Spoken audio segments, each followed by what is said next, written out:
Ok, el webinar de hoy corresponde a las mejores prácticas, recomendaciones de instalación y en parte lo que corresponde a optimización, aunque ya hemos visto algunos de estos temas de optimización en lo que corresponde también al troubleshooting, revisión de configuración. Pues aquí se asume que esa parte ya ha sido revisada y lo que hacemos es entonces darles algunos tips de instalación y optimización, ¿de acuerdo? Entonces, ese va a ser el webinar de hoy, va a ser un poco más corto que los anteriores y ya de aquí en adelante nos vamos a enfocar en las aplicaciones.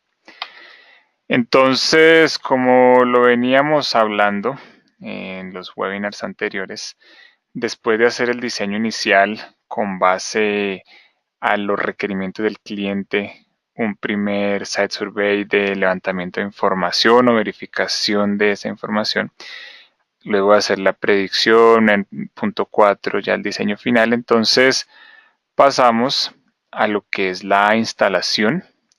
La instalación pues siempre irá acompañada por supuesto de un site survey, una optimización con base a lo que tengamos en la instalación que hacer con respecto a ajustes, inclinación de paneles, revisión de configuración. Y ya para terminar con lo que es un reporte a cliente. Entonces pues con esto ya pues haría la entrega final del proyecto. ¿De acuerdo? Entonces nos vamos a enfocar en los puntos 5 a 7. ¿De acuerdo? Entonces iniciamos con lo que es la preparación de la instalación. Entonces ya con todos los pasos iniciales ya hechos, entonces vamos a ver cuáles son esas recomendaciones. Entonces primero, por supuesto, hacer una correcta preparación de los equipos. Entonces vamos a tener que preparar una base de datos con la configuración, configurar los equipos, probarlos. Tenemos que preparar nuestras herramientas, accesorios, cables y también hacer una correcta preparación del sitio, lo que corresponde al sitio de instalación, que esté en las condiciones óptimas para instalación, que la red, nuestra red LAN, esté lista de acuerdo a los requerimientos, por ejemplo, lo que corresponde a un mapeo de VLANs, al enrutamiento. Por supuesto que tengamos la energía disponible, ¿de acuerdo? Entonces, ya continuamos con lo que es la guía de instalación. Entonces, primero hablamos de lo que se debe hacer y aunque parecen recomendaciones muy obvias, la realidad es que muchas veces no seguir estas recomendaciones nos va a causar algún inconveniente, aunque parezcan muy obvias. Entonces, primero, hacer un diagrama de la red con todo el direccionamiento IP, mapeo de VLANs, definir los enlaces inalámbricos y cableados. Por ejemplo, si va alguna conexión con fibra más conversor, si es un enlace inalámbrico punto a punto, punto multipunto, ¿de acuerdo? Tenemos que definir la ubicación física del access point o de los access points dentro de un mapa que puede ser outdoor o mapa indoor. ¿De acuerdo? Entonces eso tiene que estar definido en la instalación. Tenemos que guardar todas las configuraciones en un archivo Excel. Tenemos que hacer una prueba de los equipos en la ubicación indoor. Por ejemplo, para el caso vamos a hablar de un puerto marítimo donde los equipos se instalan en patios. No llegar a probar el sitio, probar el access point en indoor antes de hacer la implementación. Por supuesto, hacer una preparación de checklist de lo que vamos a verificar en sitio, donde ya vamos a instalar el equipo para seguir siempre unos mismos pasos y que no se nos vaya a pasar nada, siempre tener preparado un checklist. Y la recomendación siempre es que dispongan de unidades adicionales pues en el caso que fuera requerido hacer algún cambio en el momento de instalación. Entonces siempre recomendamos disponer de unidades adicionales y es algo que deberían tener en cuenta cuando se está haciendo el diseño, pues esta parte de spare y equipos adicionales. Entonces, ¿qué es lo que no se debe hacer? Y que la realidad es que nosotros encontramos que muchas veces se hace, es sacar un equipo sin probarlo, simplemente no registrar las pruebas de que está encendiendo bien, etcétera, ni tampoco registrar la configuración. Seleccionar un equipo aleatoriamente, entonces no tener anotada toda la información del equipo que vamos a utilizar. Se asume que eso ya fue definido en los pasos previos, definir los equipos que se van a utilizar. Llegar a configurar el access point en sitio. Lo vemos mucho que a veces por el afán llegamos, nuevamente hablando del caso de un puerto, que es la primera aplicación que vamos a mostrar. Llegan de pronto al sitio, a la luminaria, y ahí configuran el equipo. Entonces, pues eso, no solamente vamos a estar configurando un equipo en outdoor con sol, eventualmente algunas otras condiciones de clima adversas. Entonces, pues no es una buena idea porque finalmente puede terminar uno equivocándose. Solo disponer de un equipo. Entonces llegamos a un cliente y bueno, quizá teníamos solo un equipo o solo un inyector PoE y eventualmente fue necesario hacer un cambio. Entonces ahí vamos a tener demoras en la implementación del proyecto. Algo que vemos también mucho es que se instalan equipos sin un adecuado aterrizaje o sin las adecuadas protecciones en las conexiones. ¿De acuerdo? Entonces, ya continuando con la guía de instalación, con lo que se debe hacer, no se debe hacer, ahora vamos a ver ese levantamiento de información, que es lo mínimo que debe contener. Y es algo que nosotros, como Altai, en caso que el caso escalara a fábrica, vamos a solicitarles el número serial, la dirección IP, Ethernet, porque sabemos que con la segunda IP se puede ingresar al equipo, registrar la MAC address de todas las interfaces, no solo del Ethernet, sino también de 2.4 y 5. Porque, por ejemplo, cuando vayamos a hacer el site survey, que es uno de los últimos pasos de este webinar, ahí vamos a identificar el access point de acuerdo a la MAC address de 2.4 o de 5. La ubicación física con un buen registro fotográfico es necesaria, no solamente con fotos cercanas donde se vea la instalación del equipo, sino también fotos lejanas donde se pueda referenciar la ubicación del access point. Es importante siempre hacerlo. Muchas veces se hacen instalaciones de las cuales no existe ni una fotografía y hemos visto casos donde el cliente eventualmente puede decir que durante la instalación le dañaron el tejado, le dañaron alguna instalación y pues si no teníamos fotos, un registro fotográfico antes y después, pues cómo vamos a poder discutir ese tema. Y no solo porque pueda ocurrir algo con la instalación, sino porque es importante que la persona que esté instalando con fotos nos compruebe que quedó bien instalado. Por ejemplo, la conexión de los cables de radiofrecuencia, porque muchas veces quizás el ingeniero que definió la configuración, hizo la guía, no es el mismo que se sube. Entonces, pues nosotros tendríamos que exigirle a la persona que instale que nos brinde toda esta información, ubicación física con un completo registro fotográfico. Luego tenemos que definir la información de backhaul, nuevamente especificar si fue por Ethernet, si fue un bridge, si fue un repetidor o quizás si la señal llegó por un enlace de 3G, 4G. Y luego, muy importante, definir o anotar la versión del firmware que está utilizando el access point y la versión del hardware. La razón es que después de un tiempo de implementar el proyecto, se van a quizás necesitar actualizaciones de firmware. Puede llegar un punto en el que el access point no soporte más actualizaciones, eso dependiendo de la versión de hardware.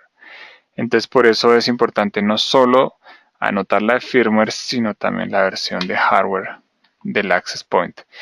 Y por supuesto, la información básica debe contener la información de la gestión centralizada, si fue por Altaicare, si fue por Altaigate o si se hizo con un gestor de gestores que tenía el cliente por SNMP, por ejemplo. Ya una información más detallada siempre debe contener la información del tilt entonces, y orientación de la antena, porque sabemos que los equipos tienen una apertura horizontal, una apertura vertical, y eso influye mucho, la inclinación, la orientación, en el rendimiento que vaya a tener la red, porque quizás si lo estamos apuntando hacia donde no es, o tenemos los usuarios fuera del beam de horizontal, pues ahí podríamos tener un desempeño pobre de la red Wi-Fi. Luego, pues siempre anotar si fue en modo switch o si el access point está asignando IPs, ya lo vimos.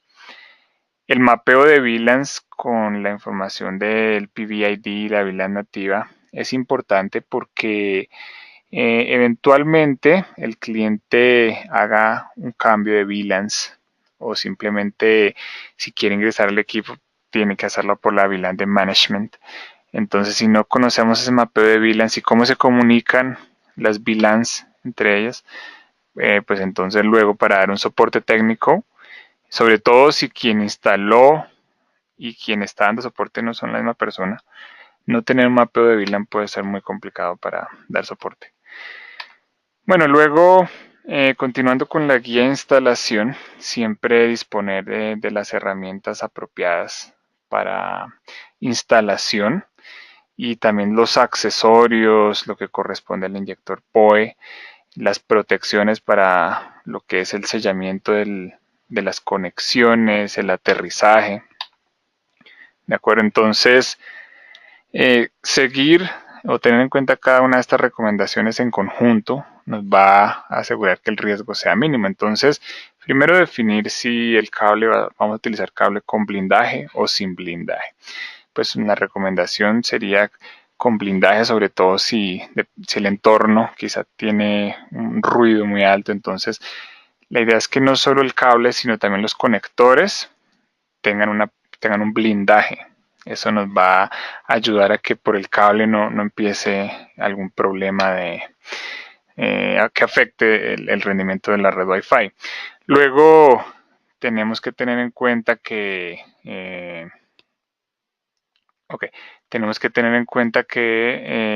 dependiendo de la categoría del cable que escojamos, nos daría la máxima velocidad. Entonces, por ejemplo, hemos tenido casos donde con un categoría 5 quieren tener una velocidad Giga Ethernet. Bueno, la verdad es que un categoría 5 pues iría hasta Fast Ethernet, es decir, hasta unos 100 megas.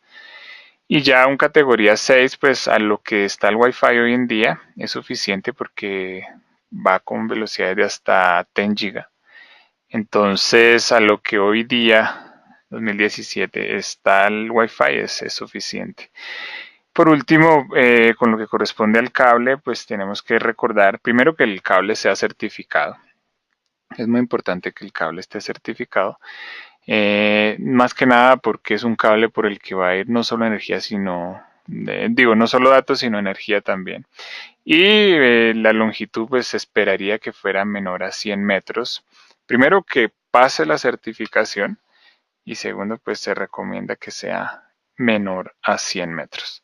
Es muy importante que el cable esté certificado y encontramos instalaciones donde a veces por el afán o cualquiera sea la razón, hay este tipo de conexiones de Ethernet en el conector ya hacia la red de una mala conexión como la que está en la izquierda. Entonces, claro, esto en el caso que hagan algún movimiento de cable, pues ya podemos empezar a tener problemas que nos van a generar soporte técnico, que nos va a tocar volver a sitio.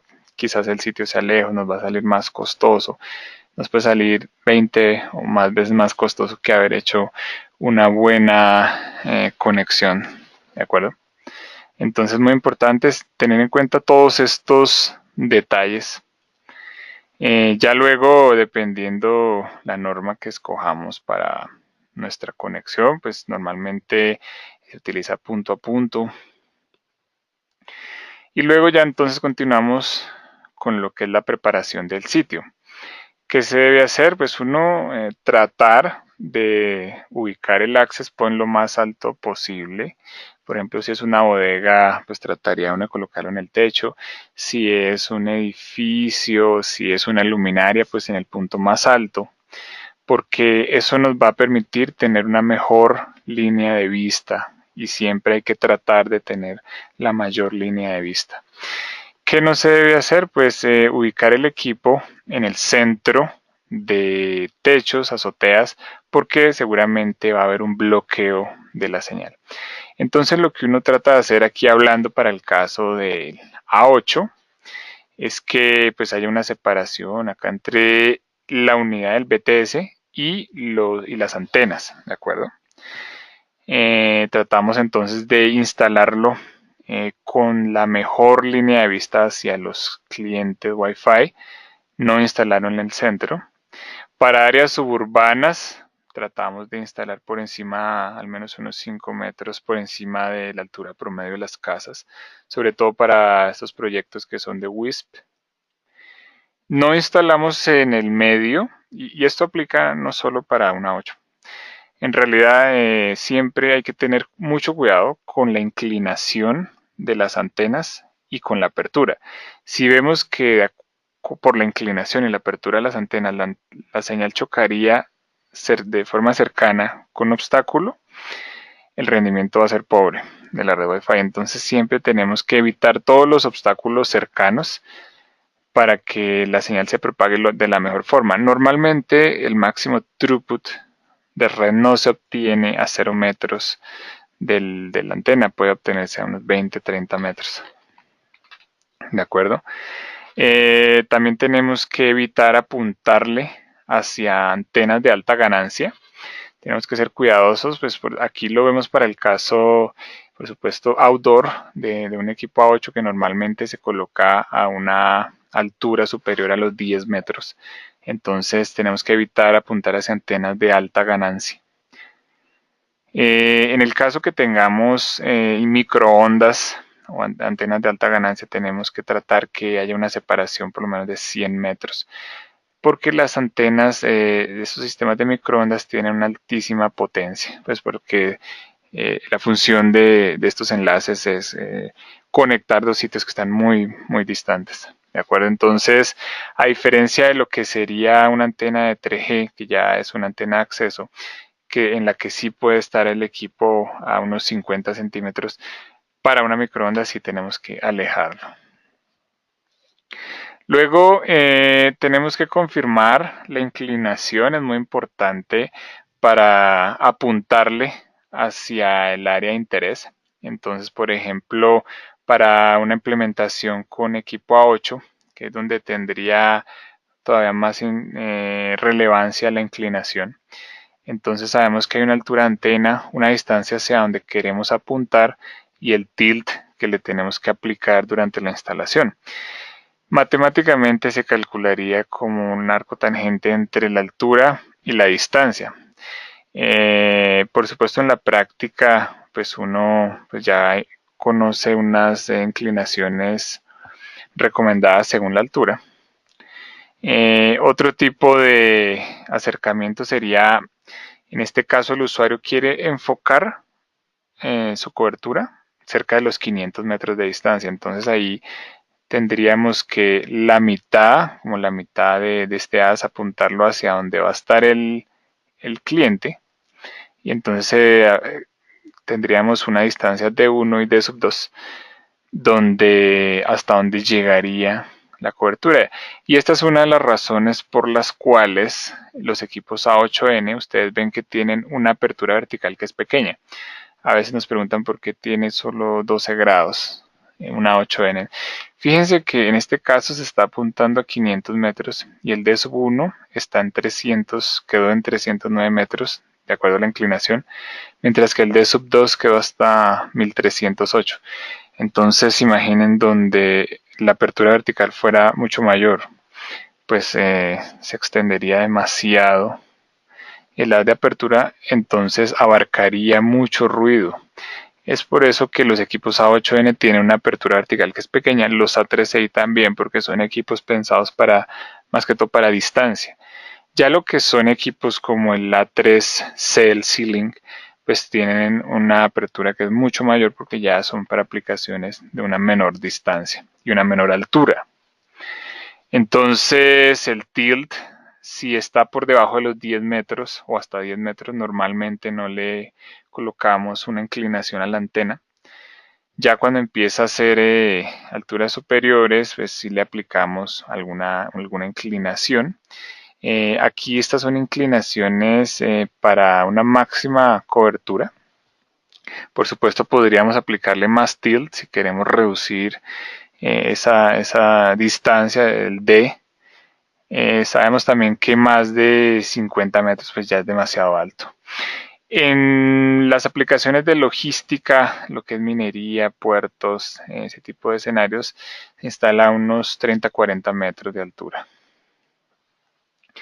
Bueno, acá continuando la instalación, pasamos a lo que es el aterrizaje del equipo. Entonces, pues tenemos que tener en cuenta que los daños ocasionados por una incorrecta instalación o aterrizaje no están cubiertos por la garantía del producto.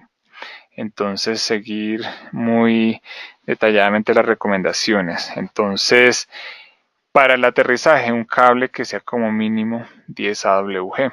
Podrían utilizar a uno que tuviera aún mejor conducción. Luego, pues que los conectores sean resistentes a la corrosión. La idea es que la resistencia entre neutro y tierra sea inferior a los 5 ohmios. ¿De acuerdo?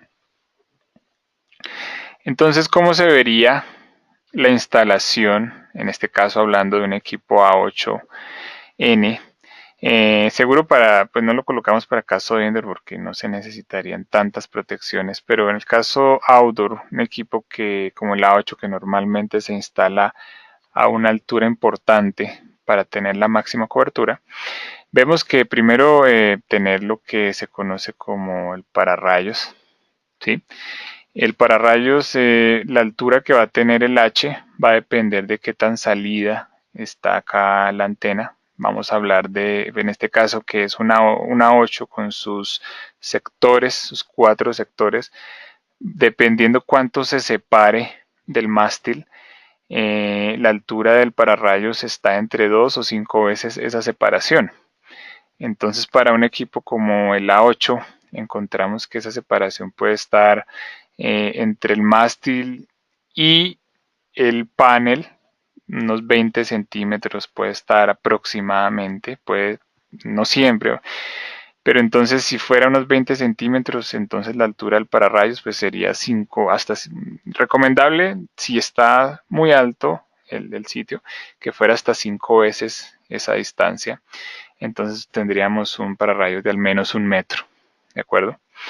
Eso, ¿qué nos va a garantizar? Que haya una protección, ese cono, lo que se conoce como el cono de protección de 60 grados, donde vamos a tener protegido nuestro equipo de esas descargas atmosféricas. Luego, lo que corresponde a la instalación de la unidad, el base station, con los cables de radiofrecuencia, ¿de acuerdo? Que ya vamos a ver cómo sería la protección para esos cables. Acá del resto de este dibujo vale la pena resaltar lo siguiente. Muchas veces se hacen instalaciones outdoor sin esta protección de descargas. La idea, o es más bien necesario, que esté lo más cerca al BTS, en este caso de una 8 o en general del que sea el access point. La idea es que esté lo más cerca porque cuando ese cable empieza a ser muy largo, también se comporta como una antena, empieza también a tener una inducción que podría dañar nuestra unidad central. Entonces nosotros lo que recomendamos es colocar esta protección lo más cerca posible al BTS para protegerlo. La BTS tiene protecciones, pero siempre, y ustedes lo van a ver en todas las instalaciones outdoor que estén correctas, que esta protección se coloca. Esto va instalado en el cable PoE, donde tenemos la entrada salida y aquí unas protecciones. En el caso de esas descargas, lo que se quemaría sería este dispositivo, pero es un dispositivo de bajo costo, no sería algo grave, solo sería reemplazarlo. Entonces, en conclusión, toda instalación toda instalación outdoor, toda, debe contar con esta protección. Y en el caso que no lo tenga, es un riesgo muy alto que se corre por un dispositivo que realmente el precio es muy bajo. Luego, realizar el correcto aterrizaje. ¿De acuerdo? Entonces vemos que esta unidad, incluso este dispositivo también se puede aterrizar, el aterrizaje del chasis del equipo, el BTS y el aterrizaje del pararrayos. Entonces, pues acá seguir todas las protecciones outdoor, todo lo que sea necesario, pero no solamente las protecciones outdoor, porque en este dibujo no estamos mostrando lo que corresponde a las protecciones indoor, es decir, en el suministro eléctrico, que no tengamos esos sobresaltos de voltaje, que también nos puede ayudar este protector, pero es obligatorio que haya una protección indoor. Entonces, para eso están las UPS, protectores adicionales también en indoor. Este dispositivo, pues nosotros en Altae también lo pueden adquirir a través nuestro. Entonces es necesario que siempre sigan estas recomendaciones, de lo contrario, tarde o temprano podrían tener un problema. Ok, entonces ya hablando en este caso vamos a hablar de las series A8NAC, para no hacerlo tan largo el webinar, de cómo tenemos que tener en cuenta para una optimización su apertura horizontal y su apertura vertical. Entonces, como lo veíamos en los slides anteriores, tienen una apertura vertical que nos va a influir directamente en cómo vayamos a hacer el tilt, la inclinación de la antena. Para el caso de una 8 EINAC, tiene una apertura en menos 3 decibeles, que es donde más se concentra la energía, 80 grados. Entonces, nuevamente, tratar que nuestros usuarios no vayan a estar fuera de esos 80 grados y que tampoco vayan a estar fuera de los 14 grados verticales. Eso nos va a ayudar mucho a optimizar la red. Muchas veces puede estar correctamente configurado, la red LAN puede estar correcta, el equipo opera bien, pero simplemente no está bien apuntado. Un equipo A8N, entonces sabemos que su cobertura es flexible de 70 hasta 360 grados, mientras que el IN, la I por antena integrada, da una cobertura de 360 grados ya fija. Entonces es muy importante, aunque parece muy obvio, que nuestros usuarios estén dentro de ese lóbulo de radiación, y eso nos va a optimizar la red de entrada. Entonces ya lo que es el procedimiento detallado de instalación, ustedes lo van a encontrar en el Technical SOM de Altair. Acá vamos a ver un ejemplo de cómo se haría. Entonces, primero tratamos siempre de instalar las antenas del equipo, las antenas externas del equipo, en este caso del ejemplo de los A8NAC.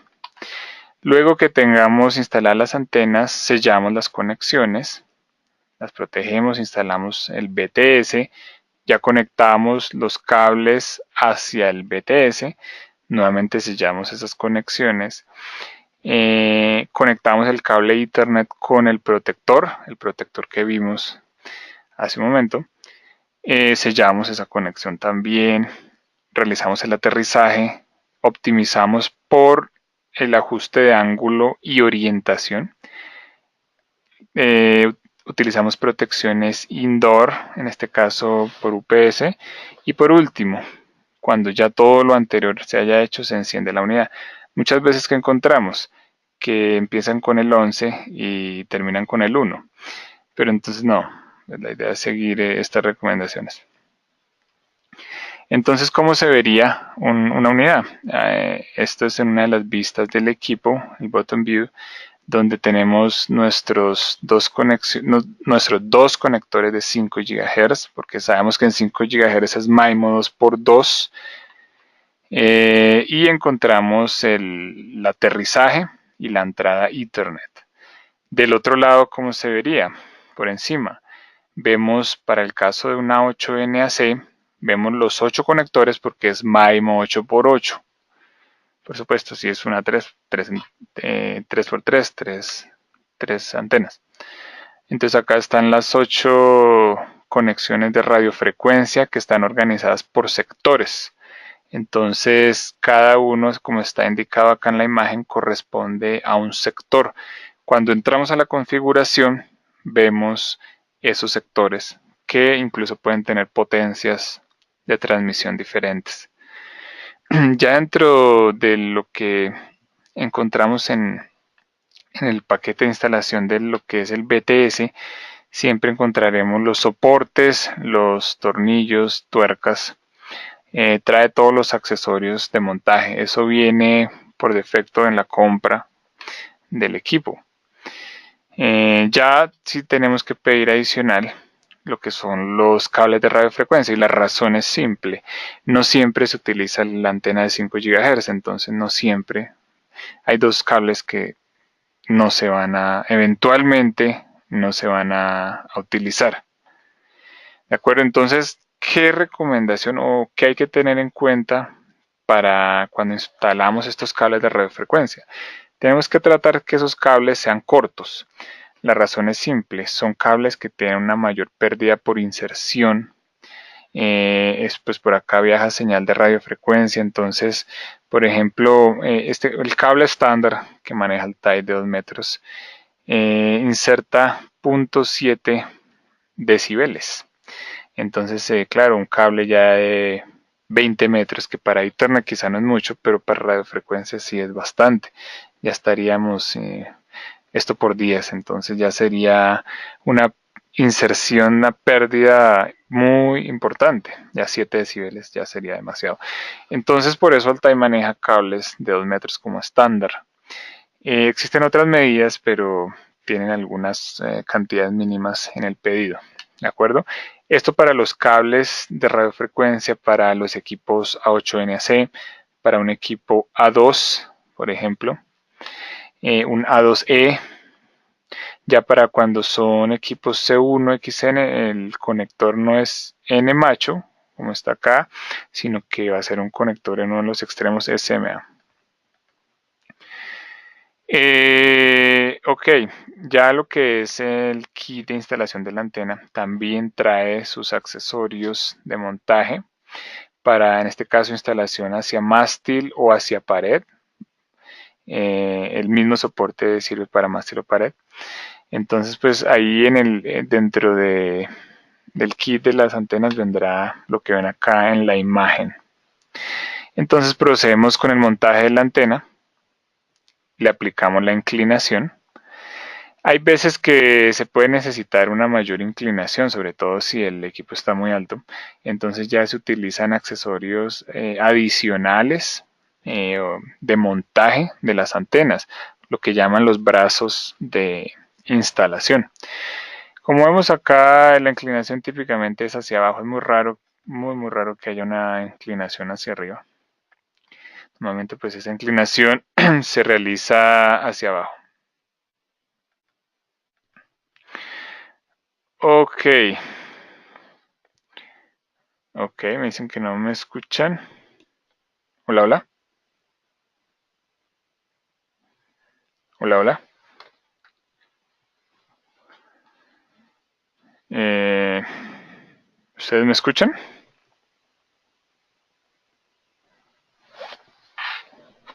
Hola, hola.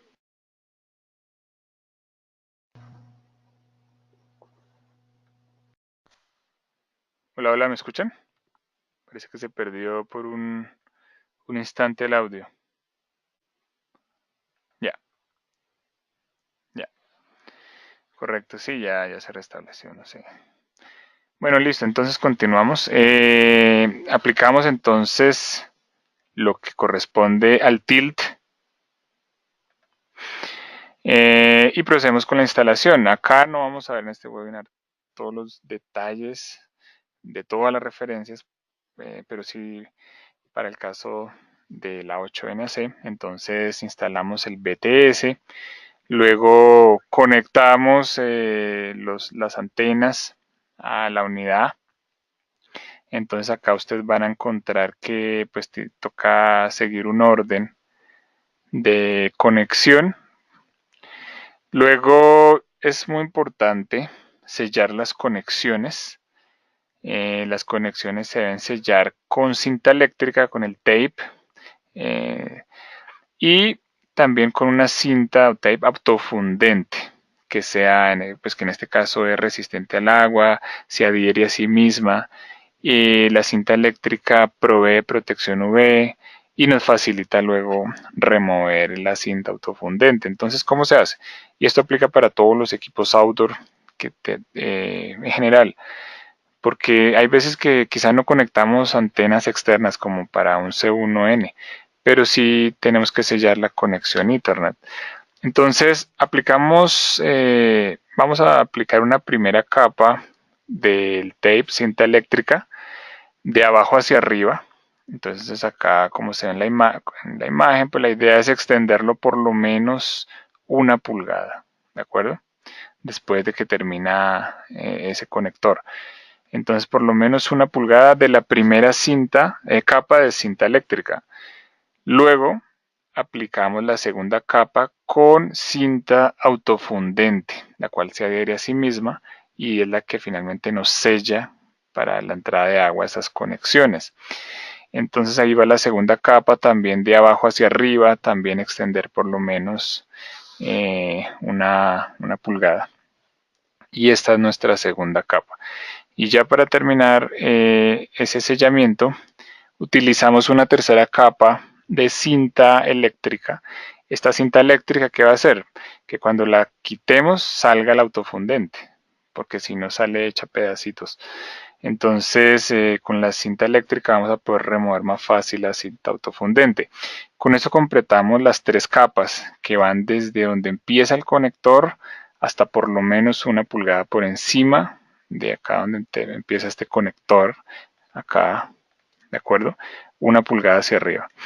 Entonces, ya tenemos selladas nuestras conexiones de radiofrecuencia. Hay que hacer lo mismo exactamente con el cable Ethernet, porque va a haber quizás en el equipo que está también expuesto su conector Ethernet a la intemperie, también hay que aplicar el mismo sellamiento, el mismo proceso, solo que pues iría hacia abajo. Porque aquí los conectores RF pues, son los que típicamente podrían recibir el agua directamente. El conector Ethernet está en la parte inferior, entonces hay que hacer el sellamiento hacia abajo, pero el procedimiento es exactamente el mismo. Entonces, una vez que estén correctamente instalados, correctamente orientados nuestros equipos, ya tenemos que hacer el site survey. Entonces avanzamos con el site survey. Entonces tenemos que verificar intensidad de señal. Tenemos que confirmarlo contra la apertura. Tenemos que verificar el SNR, porque puede ser que tengamos un buen nivel de señal de menos 65, pero que el ruido esté en menos 67. Entonces el SNR va a estar muy bajo. Tenemos que hacer el escaneo recomendable, la lista de APs vecinos, para ver cómo estamos con respecto a los vecinos. Nuevamente, de cualquier forma, se asume que pues esto en un site survey inicial se había verificado cómo estaban las condiciones del entorno. Es simplemente porque después de que se enciende la unidad, la cual ya había sido probada en indoor, ya la habíamos probado antes, pero apenas la instalamos tenemos que probarla de una vez, porque eventualmente nos quedó mal hecha una conexión. Entonces volvemos a hacer ese escaneo. Le aplicamos máscaras de mitigación de interferencia dependiendo de lo que escanemos con el Nervio IP List. Verificamos nuestro data rate para ver cómo estamos de modulación inalámbrica y con esto vamos a poder saber cuál va a ser nuestro throughput máximo, que dependiendo de la aplicación vamos a necesitar un throughput de un valor u otro, como vimos en las mejores prácticas de diseño. Tenemos que verificar los umbrales de conexión porque quizá no queremos que se extienda tanto la señal y que se conecten los vecinos de las casas o otras ubicaciones. Entonces le podemos aplicar esos umbrales de conexión, por ejemplo, que no se conecte a nadie con menos de 20 decibeles, de 25, ¿de acuerdo? Eh, verificamos la aplicación, entonces el cliente tenía una base de datos, un Navis, lo que sea, entonces verificamos que la aplicación esté corriendo bien. Todo lo tenemos que hacer antes de entregar, porque quizá después nos dicen no está funcionando, pero nosotros le mostramos que estaba funcionando cuando se instaló. Tenemos que tratar de eliminar fuentes de interferencia, aunque es una banda libre. Hay algunas circunstancias bajo las cuales se puede organizar y eliminar esas fuentes de interferencia, como por ejemplo, si estamos hablando de un mall donde pueden haber 200 o más establecimientos de comercio, quizás el administrador del mall puede decirle o dar la orden que los establecimientos comerciales solo puedan utilizar algunos canales, por ejemplo el canal 7, 8, 9, no sé. Y que para la red que es común para el centro comercial, la red pública, donde ya no es para cada establecimiento, si utilicen canales 1, 6 y 11. Eso, ¿cómo se conoce? Como un plan de organización de canales de transmisión. Entonces, algunas empresas lo pueden hacer. Quizás en otras no se pueda, pero siempre hay que tratar de eliminar fuentes de interferencia pues, no autorizados. Y por supuesto, eliminar conflictos de red LAN. Entonces, aunque se asume que ya fue verificado antes de salir a instalar, pues nuevamente hay que volver a probar, hacer un escaneo de IPs o un escaneo de la red y ver que no tengamos ningún tipo de conflicto, ¿de acuerdo? Entonces, eso es lo que corresponde al Site Survey. Entonces, con la herramienta de Site Survey que dispongan, porque pues incluso hay unas versiones gratuitas como el Heatmapper, también entonces ustedes pueden hacer ese Site Survey y empiezan a hacer el recorrido. Entonces, si no tienen GPS, entonces van marcando la ubicación en la que se están moviendo para que el programa nos vaya haciendo el mapa de calor. Entonces, eso lo van a hacer con la herramienta que dispongan. Vamos a ver cómo sería con el ECAHAO. Entonces, con el ECAHAO habíamos visto la opción del Survey, Planning, perdón. Pero entonces también está la opción del Survey, donde ustedes cargan el mapa y le definen la escala. Entonces, nuevamente le definen dependiendo cuál vaya a ser la escala. Y ya entonces pasan a hacer el recorrido. Entonces acá cuando ustedes le dicen iniciar, acá, y acá se lo resalto, entonces van a empezar a hacer el site survey, ¿de acuerdo? Entonces de esa forma podemos generar nuestro mapa de calor, donde podemos ver nuevamente todas las vistas de intensidad de señal, de SNR, ¿de acuerdo? Entonces ya con eso podemos hacer los ajustes que fueran necesarios antes de irnos del sitio y ya para entregar nuestro reporte final. Entonces ya dependiendo de la herramienta que dispongan, pues ustedes pueden hacer un análisis espectral, entonces ya con accesorios adicionales, en todo caso pues verificar las señales vecinas, interferencia, el overlapping, ¿de acuerdo? Si lo van a hacer en 2.4 o en 5 y por cada cuánto van a hacer ese escaneo. Entonces, de esta forma es que avanzan con el Site Survey para hacer la entrega del reporte final al cliente. Entonces, seguramente esto irá acompañado de toda la información que ha sido recopilada en un archivo Excel con la configuración. ¿De acuerdo? Entonces, de esa forma ya estaríamos listos después de ese Site Survey para hacer la entrega de nuestro proyecto.